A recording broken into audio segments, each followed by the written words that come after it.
Hey everyone, and welcome to episode 2 of Let's Examine Resident Evil 5. You all know who you are, and my friends, family, and court-appointed attorney know me as David. So on last time on Resident Evil 5, we played through the first two sub-chapters of the game, and just got into the game a bit. That Much of my commentary for that game wasn't exactly planned out so much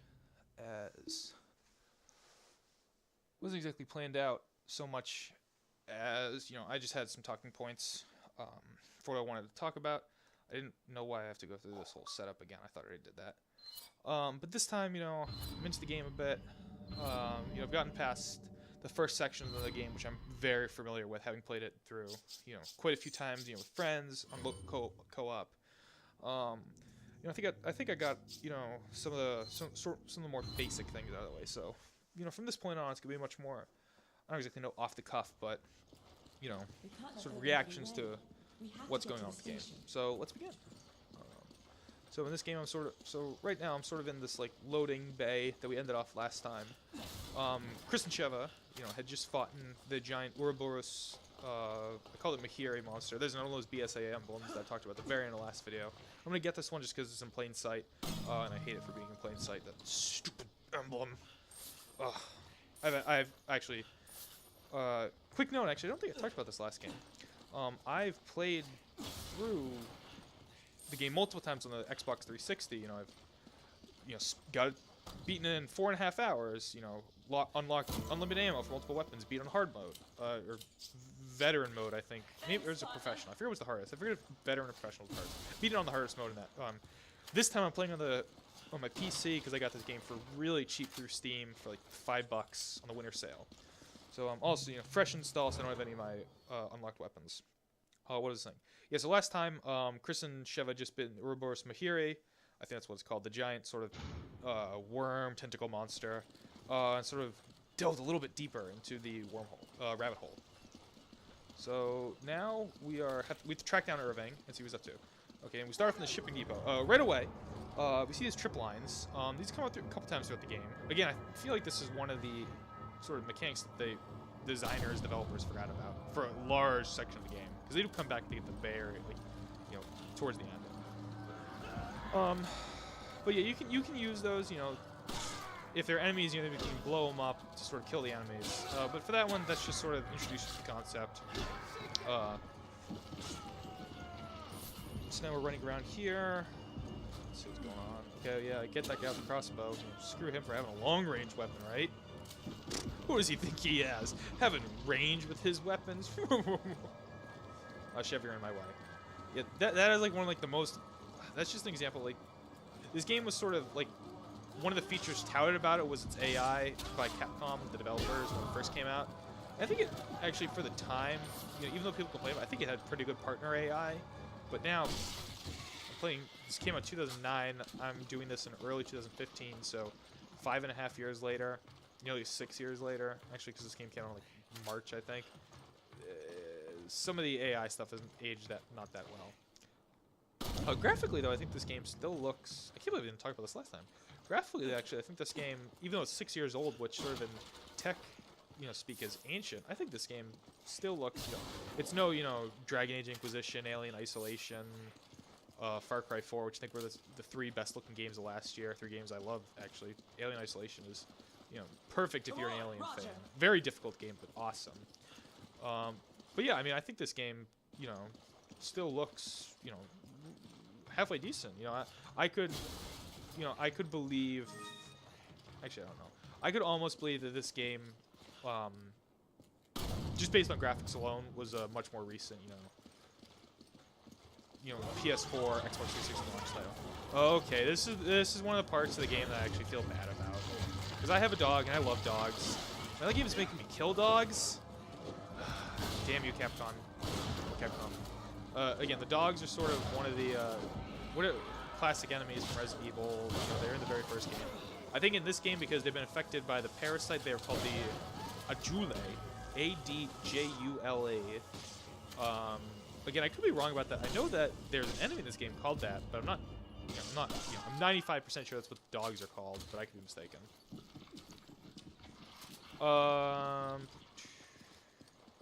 Let's see. I was talking about graphics a second ago. I'm trying to think. Oh, I think all the guns in this game are really well modeled. I'm not a big gun nut in real life, but I just think they look good.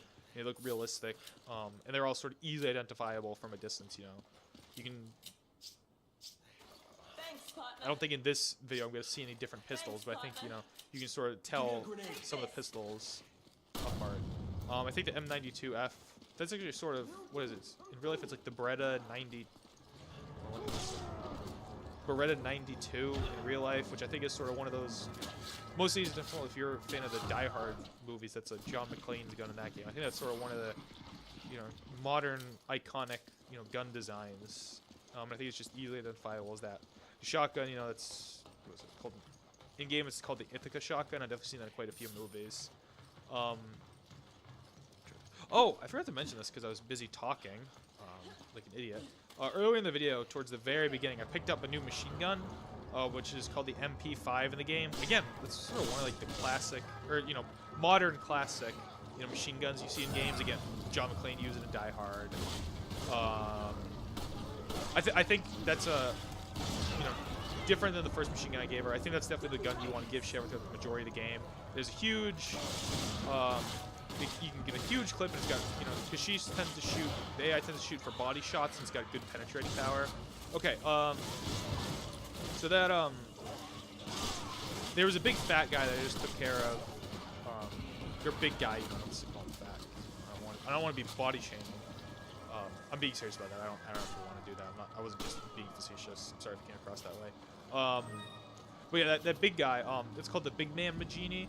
He's sort of like the first, I don't know, maybe reoccurring. I'm trying to think. He's definitely the first, like, sort of like reoccurring mini boss in the game. Again, it's not really a mini boss. Sort of like like a elite enemy, if you will. Who's got more health. Sort of the trick with him, honestly. Well, just treat him like he's any other enemy. Just shoot in the head. Especially with the shotgun. The shotgun deals a lot of damage, especially relatively speaking at this point in the game. Probably your most powerful weapon right now. It definitely is. And so for the big man Magini, just shoot him in the head. And each of them actually conveniently drops a bracelet worth, I think, 2,000 gold each. Yeah, 2,000 gold each. Which is pretty nice. I owe you one. Which is not an insignificant chunk of change in this game. But yeah, this is me. This is me sort of at this point. I think I'm thinking about, did I forget anything? Did I break all the boxes or barrels? Did I forget an item somewhere? No, okay, I'm good. All right, I'm gonna go on. Let's go on to the next area. So again, yeah, this is one of those, you have to have Sheva to help you. Or, again, if you're playing a subsequent playthrough and you're playing a Sheva, you have to have Chris help you open the door. Not to be sexist, because it's not saying, that Sheva needs Chris. It's just, that's how the game works. Actually, Chris needed Sheva there, so I don't... Okay, red herb. Yeah, these are useful. I don't know why I paused there. Quick note. Am I restarting? Oh, okay, apparently I'm restarting. Because I must have thought to myself, I missed a pickup or something. Yeah, I think I did miss a pickup now that I'm thinking about it. I think I missed, Hellspray. Oh, no, I know what it is. I think it's I missed the... Oh, okay, I just started right back here. Well, I'm kind of ticked off about that, but, there's nothing you can do. I think actually what it really was is I was at really low life, and I didn't have any health items in my inventory, and I knew there was another fight coming up. Or I know there's another fight coming up. So, while I'm playing the game, it's like, okay, I know there's a fight coming up, I don't have any health items. Let's see if I can quickly run back through and try to pick one up. Or, can I go back to an earlier point in the level, sort of before this whole fight through these cargo containers and take less damage? And the answer is no. So, at this point, I'm just going to...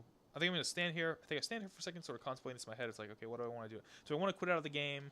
No, I don't want to do that, because that's going to look bad. It's going to be some... it's going to be bad edit. It's going to look bad when I try to play through the game. Do the commentary after. So instead... I'm just going to, apparently I wander around for a bit. I thought I was done with this. And I'm just going to soldier on. Quick thing, again, I can't believe I didn't mention this last game. Why am I restarting? Don't know.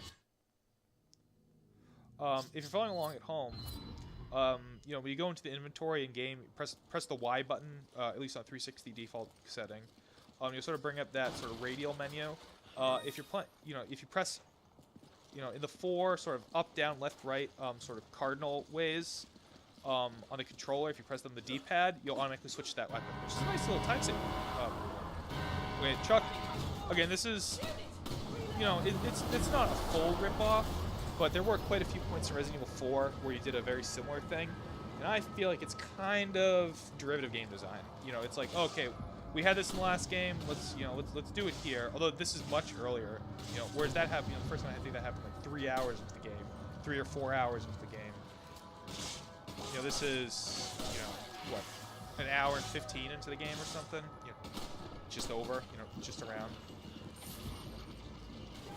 Okay, those guys with the crossbows get really annoying this part of the game, because they don't do a ton of damage, but you don't really have a lot of health items. Again, I think I said this last time, but the game, you know, this game gives you a lot of ammo, but not a lot of health items, which is kind of the reverse of Resident Evil 4. So you have to be. I just wasted health and bullets trying to hit him because I was just so ticked off.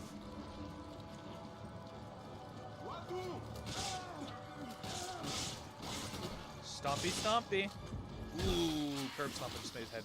Actually, I think I kicked it, like, hit him in the chest, but his head popped off. It's kind of weird. Anything over here? Nope. Let's check if there's anything in here. Handgun ammo. I can't believe I restarted at that point. It's like, that didn't accomplish anything. Well, actually, I can't believe it, because I probably thought, ooh, I'm, like, right about to get to a checkpoint. Can I sort of trick the game into... No, but I think it is. I think the script, I think it's, you know, again, it's a scripting thing. It's like, once you open the door, it pops you into a checkpoint, even if it said you hadn't gotten to one yet. So... okay, I got everything up here, and I saw a little passageway, so let's go down. Yeah, okay, this is me being, it's like, crap, I know it's down here. I don't want to do this, but I know I have to. Checkpoint. Okay. This is probably going to be the hardest, or... Actually, I don't really know if I want to say it's the hardest part, but this is one of the more difficult parts of the game up to this point, because, as we've seen, these dogs can do a lot of damage, and you don't have I didn't have any healing items this time I was playing through it. And... you don't do a ton of damage at this point. Oh, actually, I just killed 2 of them with 1 shotgun round, so what am I saying? Quick note. I like Chris, no matter what shotgun he's using, always loads 2 shells into it to completely reload the gun. Which is funny if you need to put 6 shells into it and he only puts 2, or if you only need to put 1 into it and he puts 2. It's like, either way, it only works if he needs exactly 2 shells. The animation only works. Oh, against the time saving, it's like, it would be kind of a pain, because you can get, I think you can get up to 50 shells in your optional original shotgun. Oh, and that would just be a pain in the butt to have to watch each one be loaded individually. But still, it's kind of humorous. Yeah, the reloading animation, regardless of your clip size, never changes, which is quite funny, in my opinion. Picking up gold. Okay, my inventory is getting a little crowded at this point, so... let's see... I don't discard the grenades. Oh, okay, yeah, give them a shot. That's a tactic you have to you learn sort of intuitively while playing the game. Use Sheva as a pack mule, because eventually I get to the point where, you know, I have sort of 1 free spot, you know, but I pick up multiple items, so just use Sheva as a pack mule.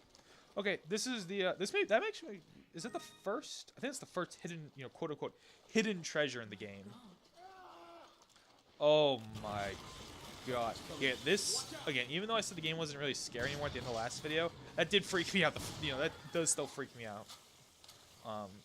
Just because, ugh, that just looks so painful. These are called Kifalu, I think. Kiphalo. Okay, and this guy, again, that's kind of weird. Yeah, it's like those 3, although maybe it's the thing, like, the game's trying to, like, fake you out. Okay, yeah. Here's me not knowing. Okay, yeah. Just knife it a couple times. Don't even hit the chain. Just hit the lock a couple times with the knife, and it'll eventually fall off. Yeah, the locks in this game are weird like that, because, like, it's never really certain what you're supposed to be doing. Climbing up. Straight to the top. Take our time, take our chances. Okay, I'll stop. I will not subject you to my horrible singing voice. Someone's here. Yeah, that guy over there. Okay, this is a this is a nice little set piece area. You know, you come into this village. There's gonna be a couple fights coming up, but you do get some time. Yep, knife the fruit. Always knife the fruit. Yeah, that was the red and green herb that heals all damage. I don't know what I'm standing there for. Okay, you can't pass these canoes. Apparently, like, you know, Chris with his huge muscles can't just like topple them over. You know, it's one of those, like you do want walls in a game, so you can't just go anywhere. But it's like, why can't you have, like, why couldn't there be like a wall there? Why did it have to be a canoe that you could just topple over easily? The game's like, no, you can interact with some items, but not this. Okay, coming up is one of those points where, like, you only know if you've either played the game a lot and just fooled around with it, or like read strategy guides, online stuff. There are valuables sort of under the water here, hidden, that you just have to walk around, pushing up against things, waiting for the context-sensitive button to pop up, and eventually you'll find them. So yeah, so there's a taupe. Oh, I just went right past it. Did I pick it up? No, I didn't. What an idiot. Like, I must have missed that when I was playing. I was probably so committed to moving around that I was like, crap. Because I knew from a previous playthrough, okay, it's up against a boat, but which boat is it? Is it the canoe? That's actually probably not even the right. I don't even know what those things are really called. I'm just calling them canoes because it's the word I have from my experience. Or is it up against this sort of big fishing boat? And the answer is up against that big fishing boat. So that's topaz. Those are one of the sort of smaller jewels you can find just scattered throughout the game. But again, definitely pick them up because, well, a ton of them aren't really hidden like that. Actually, quite a few are now I think about it. What am I joking at? What am I saying? What am I trying to say? Well, this game, the designers, developers, whoever, give you plenty of money in the game, to sort of upgrade your weapons. Okay, this is me knowing that there's part of this stall that I can blow up with grenades because there's a chest inside that you want to get to. Ooh, I just clipped through that part of the stall, but not exactly figuring out what part I have to blow up in order to do it. Okay, so it's this. Yeah, it's this part here. Okay, but I just threw my grenade over. Okay, yeah, so I can't believe I did that. I knew that was coming, but I was like, I still can't believe myself. Because I used up like one grenade more than I should have, I restarted. Although, to be fair, I only had 3 at that point, and they're kind of valuable. Okay. Picked up a hidden treasure. Okay, now I know what's coming. Yeah, it's not nearly as scary now, is it? It's like, something's coming. These guys, the Kefalo, I have no idea how to pronounce it. It's probably some like Swahili word or something. They're not that hard. They don't take a lot of bullets, but they're kind of hard to hit because of the way they sort of like flutter around like that. Again, very reminiscent of an enemy in Resident Evil 4, called the Novistador, who were sort of like bug guys. And again, didn't take a lot of damage, but moved around a lot while they were in flight. Okay, break that guy's neck. Wow, I think that was... I've done exactly like the same motions. Okay, yeah. I honestly have no idea how to open the doors. I don't know if you have to kick the locks. I don't know if you have to kick them, if you have to shoot them, if you knife them. It's... Ugh. It's just whatever Resident Evil 5 wants you to do at that moment. I don't know why I'm walking slowly here, why I'm not sprinting. Maybe I was just resting my... In order to sprint in this game, you have to push forward on the control stick. I don't know why I just jumped down like that. Oh, I know why. Because I'm thinking to myself, did I pick up that jewel off to the left there? And I'm probably thinking at this point, no, I didn't, but I think I did. Just saying. Yeah, sprinting in this game is just like any other third-person game. Just press forward on the joystick while holding down a button. In this case, A. But yeah, my right thumb was probably just tired. Or maybe I was just trying to enjoy the scenery.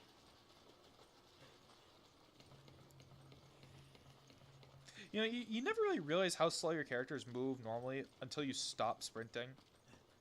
Someone's here.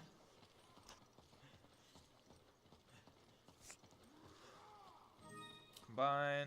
Crap. Thanks. Yeah, I did that because sometimes Sheva will combine herbs, and sometimes the AI won't. The worst though is like if she has like a green herb, and a red herb. Sometimes she'll combine the green herb instead of the green and the red herb, which doesn't, you know, instead of dealing 100%, healing 100%, maybe heals 80%, which isn't a lot, except, you know, like it does matter, you know, like when you're fighting bosses or something, or like bigger groups of enemies, it's like, crap, you know, I needed all that health. Much appreciated. Okay, so let's see if I get all the pickups this time. Nope, I'm not getting in this gold. This is one of the things when you restart. I think this is sort of bog standard in games. When you restart at a checkpoint, you start with the items you had there at the checkpoint, not the items you had, like when you restarted. Which I don't really know how I feel about. Because on the one hand, actually, I guess it makes sense because the checkpoint is sort of like a snapshot, a capture image. So like, how is the game supposed to know? You know, when it restarts, you know, it's not, you know, loading, you know, the state that you're in. Okay, it's locked. We need a key. That's going to lead to a set piece that can be difficult if you don't know what you're doing, but can be really, really easy and kind of underwhelming if you play the game a couple times and figure out, you know, exactly where you have to go and the multiple ways to get there. Okay, I think I'm going to do it right this time. Did that work? Yeah, okay, I can barely just clip through that stuff.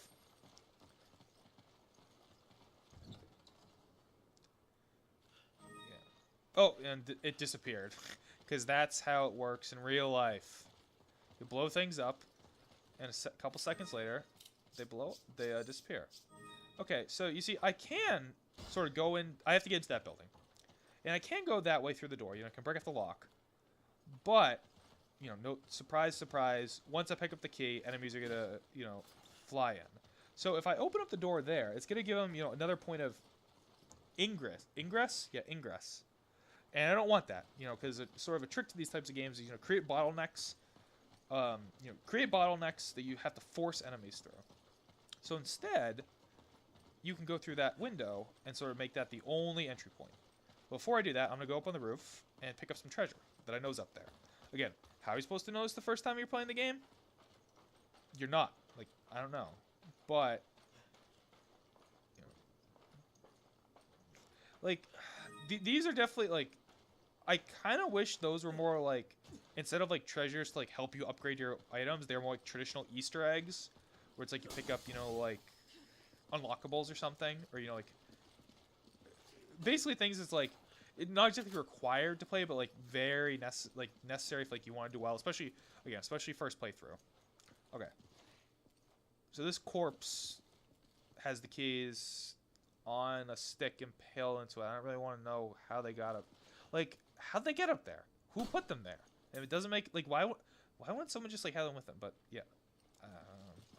You can always order your partner to pick up things if they're near you. Sometimes it's really helpful, you know, like, if you don't have any inventory space and you want to pick up ammo. Other times it's not worth it. It's like, why would I order Sheva to pick up this key when I can do it just myself? Okay, yeah. This is really easy because they're all going to be coming through there. Yeah, Sheva, by herself, will usually not run over to enemies that she's knocked down, sort of do melee. She'll just keep firing at them when they're on the ground, which is a complete waste of ammo, and really starts to tick you off. Yeah, head pop.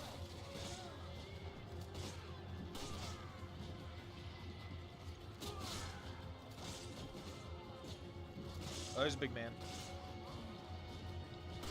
You know, right there I was contemplating jumping over and meleeing that guy, but I thought for the best. Okay, see, Sheva, now you're out of restock ammo. Okay. Yeah, I think once you kill that guy, it's basically like, you know, there's just a few. Like, he spawns. I'm fairly certain, very close to the end. Kick his head in. Again, in real life, I don't think someone's head disappears, like, completely. I meant to shoot him in the right leg, and he sort of sidesteps, like, shot in between his legs at just the right moment. That's one of those really funny, unintentional things that, like, happens, you know, when you have enemies that sort of dodge at random. I don't know what I'm standing right for. Oh, I was probably just waiting to see if any more enemies would spawn in. It doesn't look like they're going to, so let's go. Let's go. Actually, I probably shouldn't have done that. Probably doesn't show up too well. Show up? That's not the right word. Sound up. Yeah, sound up too well on the audio for you guys. You probably don't want me blowing a raspberry right here. How'd that guy get there? Oh, right. Yeah, I remember now. When I was going up to the gate for the first time, there was a guy running by. Probably that guy. Okay, yeah. So Sheva, you know, again, the AI is probably written in such a way, you know, that it's like if there's an enemy on the screen, you should shoot at it, because she, because she just keep shooting at that enemy. I like that sign there. I didn't really notice it the first couple times, but that welcome to Kajuju sign is just like, oh, look at how nice of a playful place we have. Then it's like, oh shit, it's full of, you know, Majini. You know, what is that? I'll have to look that up. Maybe it means like demon or devil or something in Swahili or an African language. Again, I'm not trying to say, you know, all African languages are Swahili, but that's like the big one that I'm aware of. So, you know, trying to be culturally sensitive here, but I will fully admit that I'm somewhat ignorant of African language, you know, of African languages. Okay, again, I'm jumping down here because I know there's some pickups. I'm fairly certain there's an item affixed against one of these. Yeah, one of these posts. There's an item and there's a treasure in here somewhere. Is it worth the, you know, 30 seconds to take me to find it? You tell me, viewer. You tell me.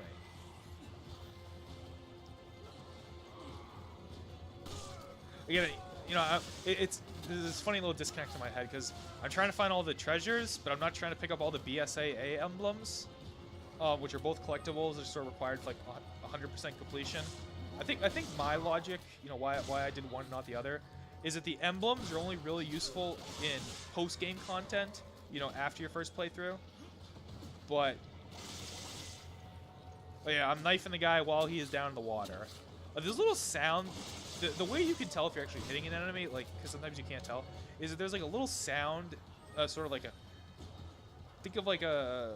I'm trying to think of like a way to, like, if you like take a knife and like cut it to fruit, like I don't know, but there's like a cutting sound that it makes when you're actually hitting something with your knife, and that's, you know, if the game makes that sound, you can tell that you're hitting someone even when you can't see them.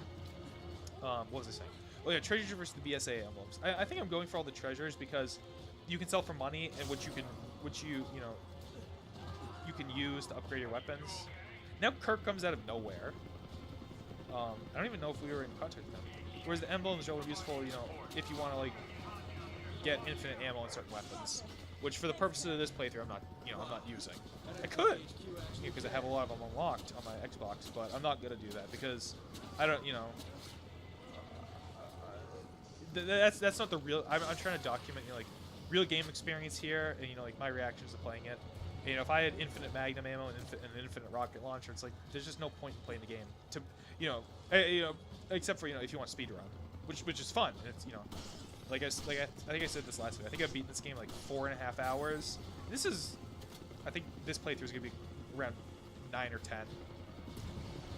And that's, you know, that's playing on the hardest difficulty. I've beaten it like that. But again, that was using infinite rocket launcher and infinite Magnum ammo. So, make of that what you will. Yes. I think I'm moving stuff. Yeah, I'm definitely moving stuff around here because I know I'm gonna be picking something up important in a little bit. So this is a cool.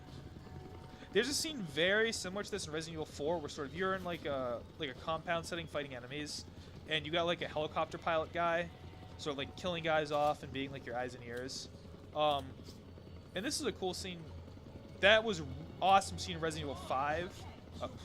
In Resident Evil 4, because it came, you know, 15 hours and 12, 15 hours into the game, when you're 80% of the way through, and sort of already built yourself up and like upgraded weapons, killed a bunch of enemies. So it's like, yeah, badass. When in this game, it's like, oh, you know, I'm an hour and a half into the game on the second level. God, was this Mario 60? You know, Mario.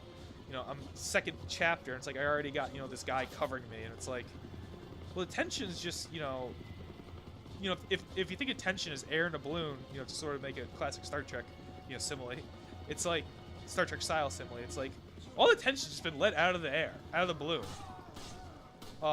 It will get put back in, actually, at some point, in the not too distant future. But it's like, are you guys afraid? Like, I don't think that, like, Chris is like in any real danger. It's like, cause like we know in that helicopter's like a guy with a rocket launcher, and presumably he's got like machine guns on it. So it's like, you know, no tension whatsoever. Ugh. Yeah, hit the guy in the back of the head, Chris. That's real sporting-like, isn't it? Ooh, stomp his head in. Yeah, I said this last time. This is, you don't really realize how violent games can be until, like, you know, until, like, you're watching them being played. You know, because I'm doing this after, you know, I've already recorded the footage and I'm doing post-commentary, so it's like, there's some nasty animations in this game. Oh! Rifle. What do I have to say about the rifle? When you use the rifle, you go into first-person perspective. It can be kind of a pain in the butt, but also useful. At this point, the rifle is the most powerful weapon in your arsenal. Just as a quick little note, you notice that I just pulled the rifle off my back and switched the handgun. I did that for one particular reason. It's so I can have the shotgun on my back. I don't know why, but I just like the look of Chris running around with the shotgun on his back much more than the look of him with the rifle. Again, don't know why. It's a little aesthetic thing, but I just think it looks cooler. So yeah, I'm just doing some inventory shuffling here. It's like, okay, what do I want? What do I need? What should I have her have? What should I have Sheva have? What's about the rifle? Yeah, that rifle. I think it's called the S75 in game. Much like the starting pistol and the starting shotgun. It's probably. I think it's definitely the one you want to stick to. I have no idea what's going on. You definitely want to stick to You don't have to. Again, my advice, the way that I play is, I like to stick to you know, the starting pistol, starting shotgun, and starting rifle. For one simple reason, they have really high upgradable, really large upgradable ammo capacities. Like you can get 100 rounds in starting pistol, 50 rounds in the shotgun and the rifle each. Actually, that's. Machine gun we picked up in the very first episode, you know, in the first big fight, can hold I think up to 300 rounds. A chainsaw. Chainsaw is one of those classic classic sort of like horror action weapons. You know, Evil Dead 2. Was it in first Evil Dead? No, Evil Dead 2, Army of Darkness, Doom. You know, it's something about zombies or zombie-like enemies and chainsaws just go, you know, like peanut butter and jelly. Ebony and Ivory, peanut butter and chocolate. That's 2 peanut butters. I guess peanut butter goes with a few things. Peanut butter definitely doesn't go with mint or wasabi. Huh. I have to experiment with this and look into it. What was I saying? Yeah, there's not really much to say about this little, you know, quick jaunt to this game. I'm just searching for items, you know, seeing if there's anything I missed. I don't know why I'm going back here. Yeah, I'm just checking around to see if there are any items I missed pickups. Because again, I know what's coming up. You know, I know there's something coming up that I want to make sure, you know, sort of fully, you know, up on resources on. Just grab a sip of water.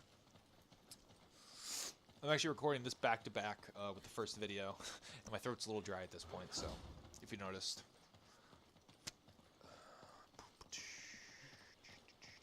I forget exactly. Oh, okay, it's this part. Oh, right, this game. Explicit language. Kids, cover your ears.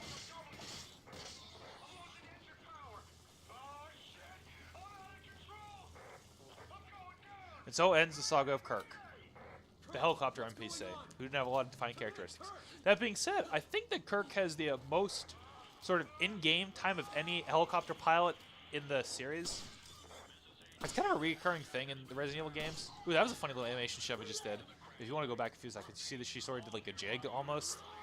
It's probably she was like trying to move. She was probably aim her gun. She's trying to aim her gun. Stopped aiming, moved, aim her gun, stopped moving in like really quick succession. So she's sort of like, just look. She's just eating through her ammo. Sorry about that. That was a bad edit right there. I must have cut like a few frames out or something for some reason. Or, you know, my recording cut out a few frames. Oh, I know what happened. I remember actually now. I got kicked back to the desktop at that point to be asked to update some software, and I didn't want to have you guys sit through that, so I just edited out those few frames. Try to do it as seamlessly as possible. Oh, what I was saying. Ooh! Ooh, I'm still alive after that? I wonder if I die here. Nope, she can. But yeah, that was one of those little segments where like you're separated from Sheva. She provides covering fire for you, which is pretty cool. I think the game could have used a few more sections like that. You sort of play it, you know, it's like, yes, it's nice, you know, like you and your buddy are sort of like fighting side by side, but on the other hand, it's like, I think for the co-op aspect, so it's, you know, it's like you guys aren't getting exactly the same. I think there's, I'm trying to think.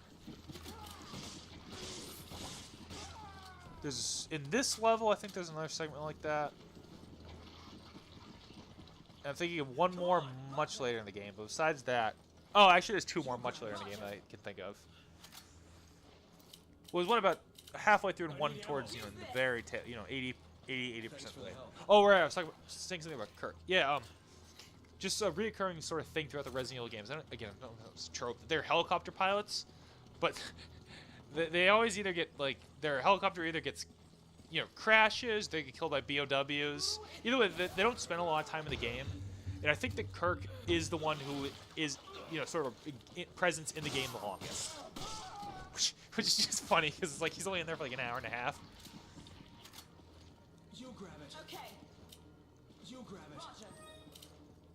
But again, it's like, I kind of... Thanks. I like that character because I don't know a lot about him. It's the Boba Fett thing. Okay, I'm trying to do some inventory shuffle here. Inventory conga. Because Sheva's had the red and the green herb for a couple minutes now. And like... Oh, crap. Yeah, she did a thing. She had two green herbs, so she combined them together to a green herb. Like, probably when I was playing this, I was like frothing at the mouth. Like, ugh. Partner. Give me a grenade. Take this. Sheva. Thanks, partner. I need ammo. Use this. Yeah. Much appreciated. You know, it probably wasn't a thing the first time I played this that bothered me, but now it's like, oh, because here's another red herb that I can't use. Oh, yeah, because you can't use the red herbs by themselves. They can only combine with green herbs.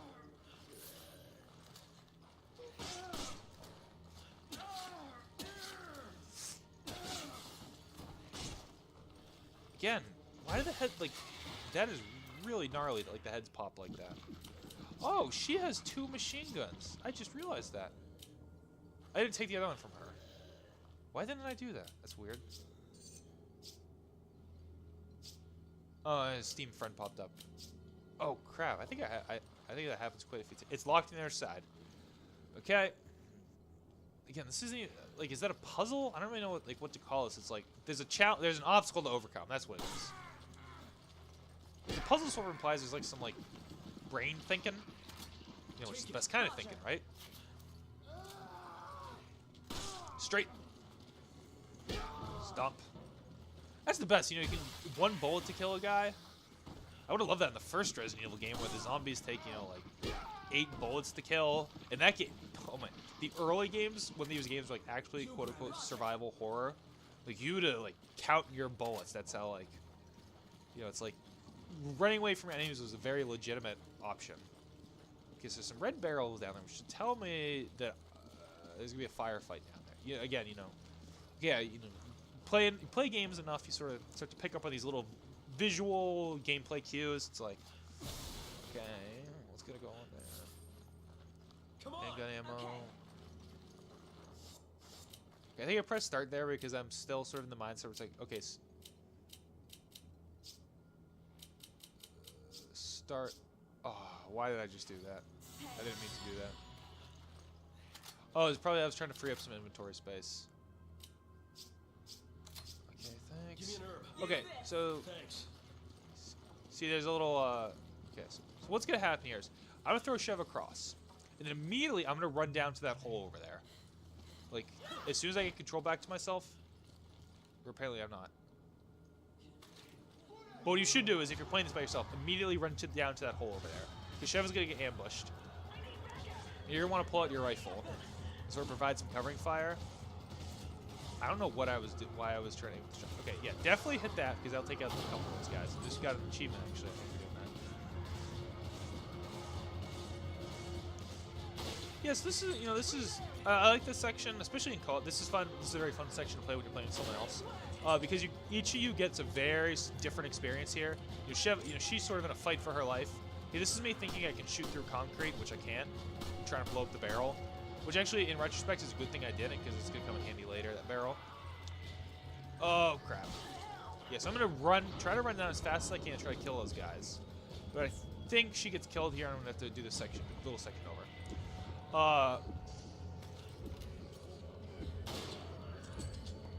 Yeah, she just expired. She just went too long quick. But yeah, I was just saying, that's a really fun section in co-op. Because if you're playing as Chris, you get this cool little covering fire mission, and if you're playing as Sheva, you get this nice little, you know, action-oriented. Oh crap! Oh crap! Oh crap! I'm gonna die! Kill that guy! Kill that guy! Run! I'm covered. You know, 12 more guys are coming, which is, you know, nice little sort of way to divide up the gameplay a bit. You know, because that way you get, you know, 2 different styles within the same. Okay, I'm just gonna do a little bit of selling here. I think I'm gonna upgrade some weapons. I think what happens is I sell these, upgrade weapons a little bit, more ammo, more firepower. I think you definitely. I forget. I'm not entirely sure that upgrades work. I forget if it's you can only, you know, because each. Oh right, yeah. I remember now. Try to buy that. So yeah, there's this in the game there is a melee vest and a bulletproof vest that you can buy for your characters. The melee vest decreases melee damage. The bulletproof vest decreases bullet damage. I usually try to buy the melee vest. You know, the first 2 chapters for Chris. Don't give it to Sheva. I usually, if I have enough money, I'll think about buying the bulletproof, but I'll usually just not buy it, because it's not, by the time in the game that it becomes worthwhile to have it, you sort of hopefully are good enough and have enough higher power weapons that you can just kill enemies quickly. Yes, that's what I should have done earlier. I should have given Sheva my shotgun, so she has a bit more stopping power. But yeah, this section, you know, again, harping on a subject, but I like it because, you know, there's a nice sort of segregation between, you know, it gets to put 2 gameplay styles in one segment, which is really cool. Oh, again, and if you're playing on single player and you're playing as Sheva, all these points are sort of Chris tosses Sheva, they get split up. You get to play through Sheva's side, which is nice. You know, it's a nice little incentive. You know, there's not a ton of those parts in the game. You know, there's, you know, maybe half a dozen at most. But it is, you know, it is a nice little, oh, you know, here's a little reward, you know, for playing through the game once.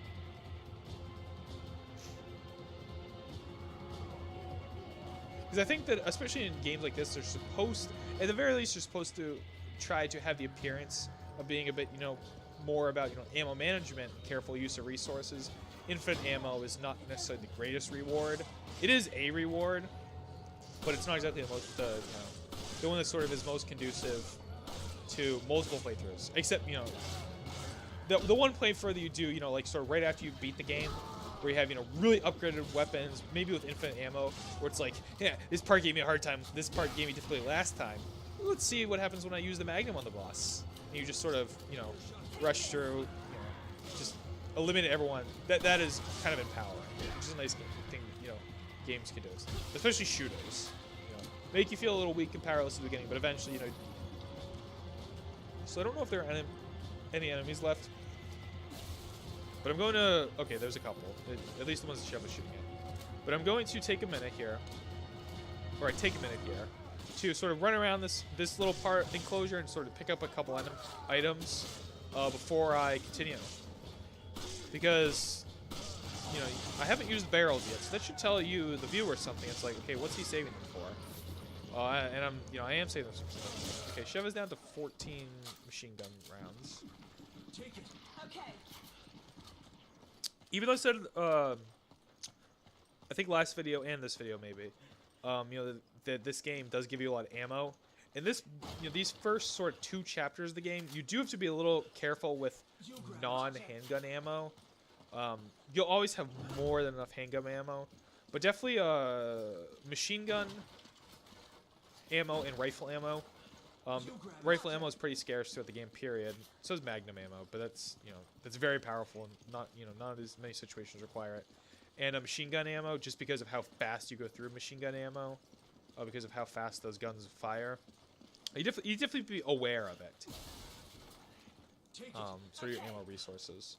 But I will get to a point in the not too distant future. I think in the next video, actually. Just based on looking at the time I've set aside for each of these videos, where ammo doesn't really become a problem anymore, or at least for a little bit. I don't know. I'm walking slowly here. I think I'm just trying to remember if I've picked up everything. Ooh, there was a green herb there. I probably should have picked that. Checkpoint and cutscene. Huh. See, oh crap. Yep. So again, this seems to me to be, this is very much paying, let's put it let's put it in nice terms, paying homage to Resident Evil 4, where there was a chainsaw enemy very early in the game, as in part of one of the, you know, probably the most iconic fights in the whole game. You do not want to get hit by the chainsaw, you know, just FYI, if you're playing this by yourself. Again, this actually may be one of the more difficult points in the game, especially, yeah, I just sort of, because I didn't hit that barrel, it's like, crap, I didn't do it 100% perfect, gotta restart. This may be one of the more difficult points of the game. Again, because of the fact that you're not entirely sure what to do about the chainsaw guy. Thanks, partner. And your weapons aren't that powerful. And he can take the chainsaw guys in this game. Spoiler, they'll. Oh, thank God! I thought I used it there. Spoiler, there will be more of them.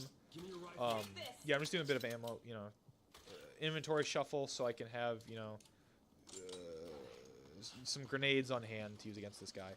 The chainsaw guys take a fair bit of damage. Take a couple. Okay, let's just watch this cutscene again. Let's see if there's anything I missed last time. He doesn't have any shoes on. That's interesting. Why does he have a bag on his head? That was a weird cut. A little jump. What happened there? That line is much less, I don't know, funny is not the right word, but like insightful the second time, like, or at least witty. Like, that's not even witty, actually. Yeah, it's like, that's just like a chainsaw. Crap. That's what that line's like. But it's much less interesting the second. Crap. Damn you, Sheva. It's much less interesting line the second time around. You can't do anything right, Sheva. You use a herb so easily. Again, you want to sort of get this guy into a state where you can melee him. Straight. Oh, that was there's a little thing right there. A really powerful way to deal with enemies really quickly is you can sometimes you can sort of, you know, you can sort of double team them with your melee attack. Yeah, I'm not even going for the melee because I know he's gonna be up again in a second. Or like you do a melee attack, and the enemy sort of gets stunned, and then your partner does a melee attack. Oh, ooh, I didn't know that was happening. You know, sometimes, you know, you can sort of set it up so you do a melee attack and you sort of bounce the enemy towards your enemy and they do a melee attack, and those can be super powerful. Pick up the herb this time. Ah, I forgot to get the herb last time. Yeah, okay, so I'm gonna do some herb mixing here. Yeah, what's that? Thanks, partner. Give me an herb. Take this.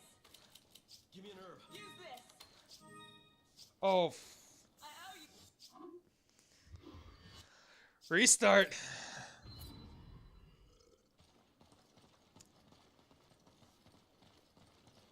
You grab it. Roger. Yeah, it's definitely one of those like you do not want to do. I mean, it's not the end of the world. You're not like it's not like the game becomes impossible, but it's just like, Use this. you know, there's a fight coming up at that point. You don't want to do that. I owe you one. Give me a grenade. Take this. Give me a Take this.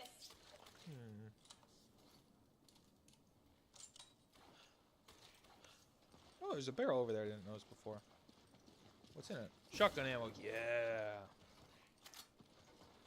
You grab it. Okay. You know, I think I think in its sort of conscious effort to sort of what's the word I'm searching for? Okay, I'm just skipping the cutscene now. In this game's conscious effort to sort of copy some of the set pieces from Resident Evil 4, I think it definitely does itself a disservice as its own sort of independent game. I think it's a problem with sequels in general. It's like on the one hand, you want to be the same but different.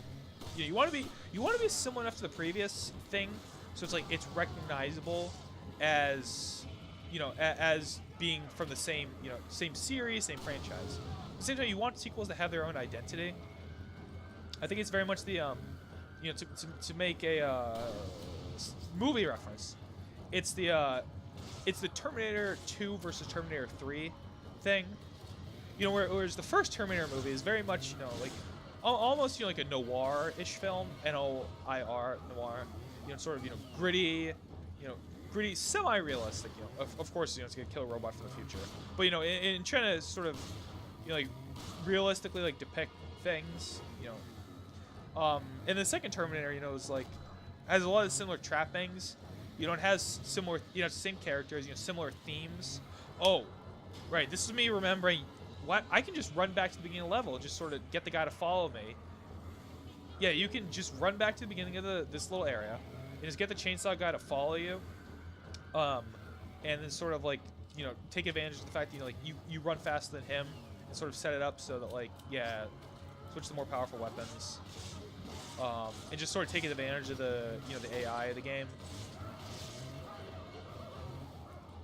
Yeah, okay, so Sheva. So what I was saying, yeah, so second Terminator, it's very similar tropes, and it's definitely an action movie like the first one is, but it's much more of a sort of focused, tight, bombastic summer blockbustery movie, and so to make the comparison, I guess that Terminator 2 would be Resident Evil 4 in this simile metaphor, and then you have Terminator 3, which is I actually like that movie. Oh right, this is me just double checking. Because the chainsaw guys can come up after you've already killed them. They can come back to life. The only way to tell is if their chainsaw stop revving, which is kind of sometimes hard to tell because you have to listen for the sound. It can be a hard sound to pick up on. But yeah, I was just saying, I actually like Terminator 3, but it's very much, it sort of has very similar set pieces and very similar characters. It's very similar, just a very similar story to Terminator 2. And that that would be Resident Evil 5 in this metaphor simile. And I think because of that, this game is well enjoyable. It is not. It is an evolutionary rather than a revolutionary game. And this game is fine, but where the series went after this to Resident Evil 6 is, I'm sure I would almost be fine if this game didn't exist, if it meant we didn't have Resident Evil 6. Which actually does have its enjoyable parts. I did actually enjoy it the first time, but it sort of just represents like the nadir of like what big AAA games can be,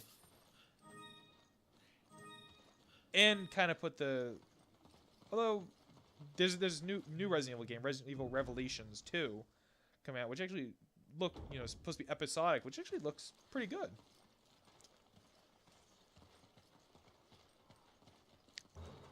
Okay. Now we're getting to the end of the level. I don't really think there are any clear markers to figure that out. Oh, right. This is very much, as I was saying last time, Black Hawk, this game's like Black Hawk Down. This is like Black Hawk Down.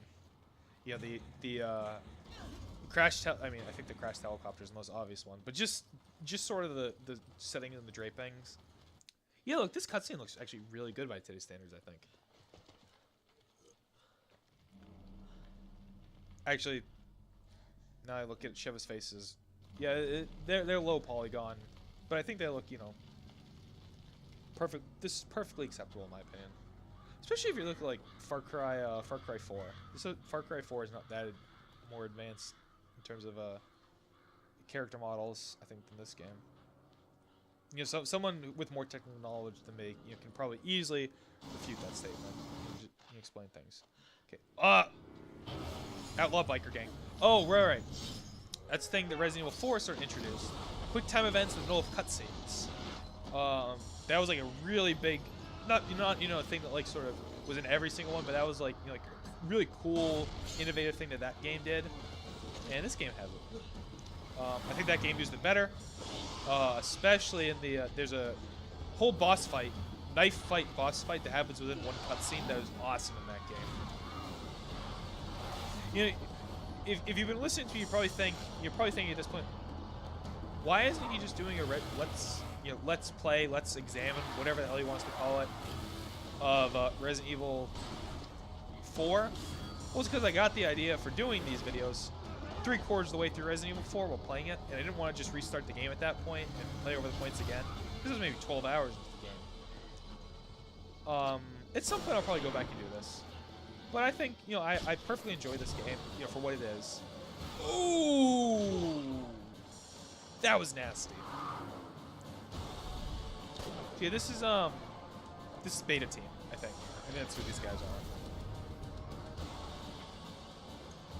These guys, they kind of just disappear, beta team, actually. Oh, Sheva's out. Like, what is...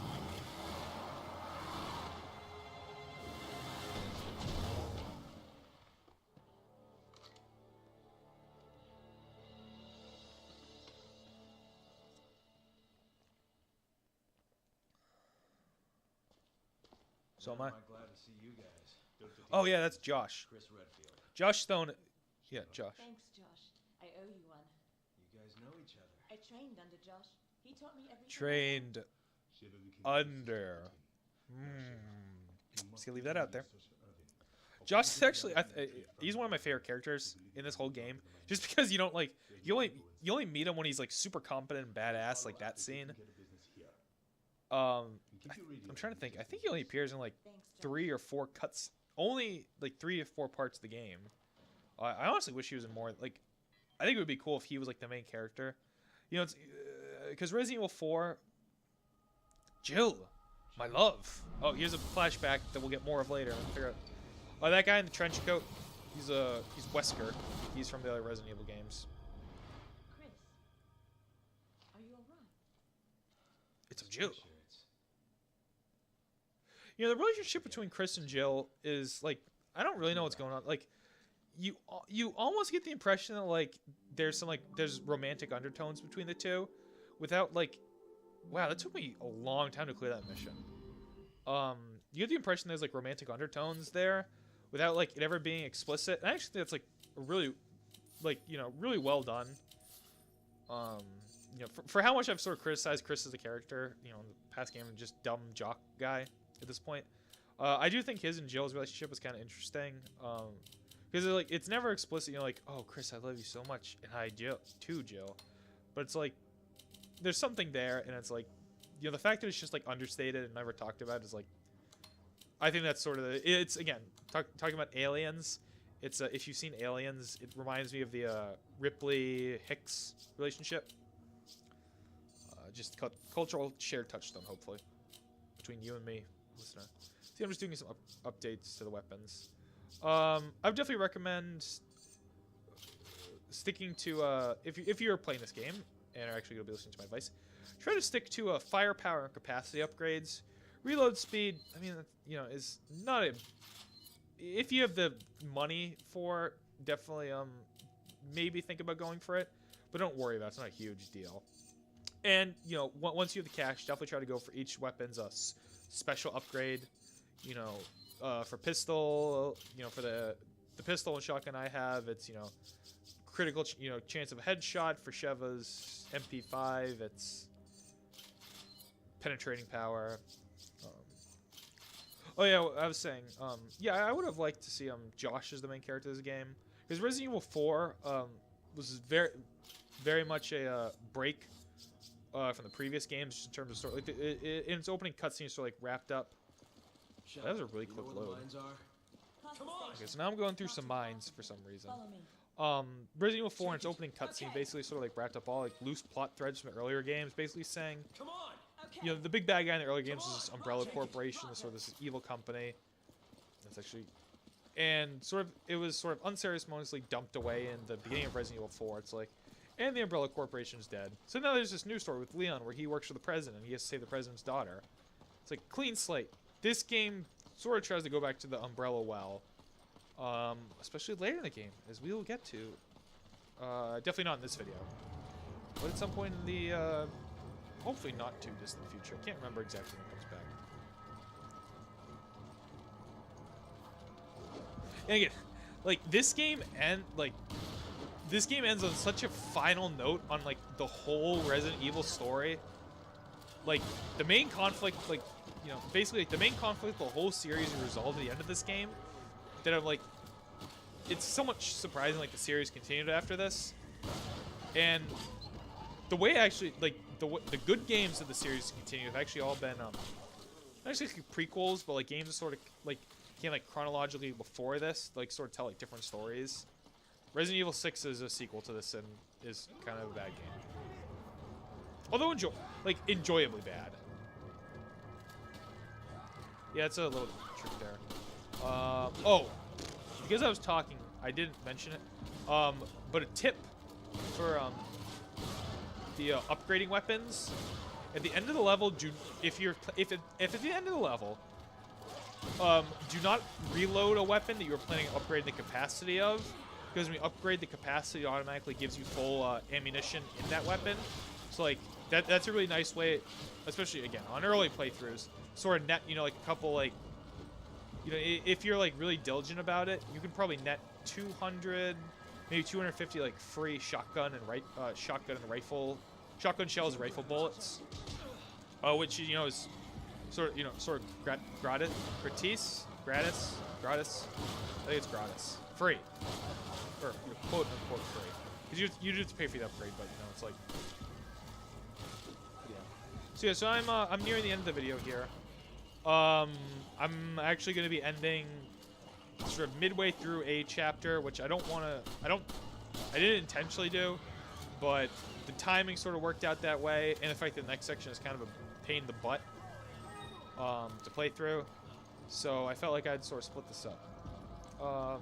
So, you know, if you're paying attention at home, I'm not going to be coming exactly to a resolution of this chapter in this video. I'm not going to be trying. In the future, I'm going to be trying to make sure that each. Yes, this is just me. Yeah, I knew there was a jewel there. Again, because I played through the game quite a lot. Okay, there's another one of those. Kifalu, Kafalu, Kripalu. I don't know how to pronounce it. Thanks. Take out the rifle. Get that guy's head off. That guy too. Yeah, get all those guys. Reload. Get a good shot of Chris's huge biceps. Like the rest, like his forearm doesn't look that big. It's just the bicep and tricep. They're like, yeah, Chris. You know Chris has been juicing. Okay, this is a really annoying part. Actually, this is the part that sort of made me decide, okay, I'm gonna split this up just because of how frustrated I got doing this. You're in this little minecart thing, and you have to shoot these two things in quick succession, and I could have, like, you know, how many times you have to shoot, you know, like, I missed that one. So here comes, you know, Mama Sheva with her healing item. So yeah, I'm gonna descend down, and thanks for watching, and catch you next time.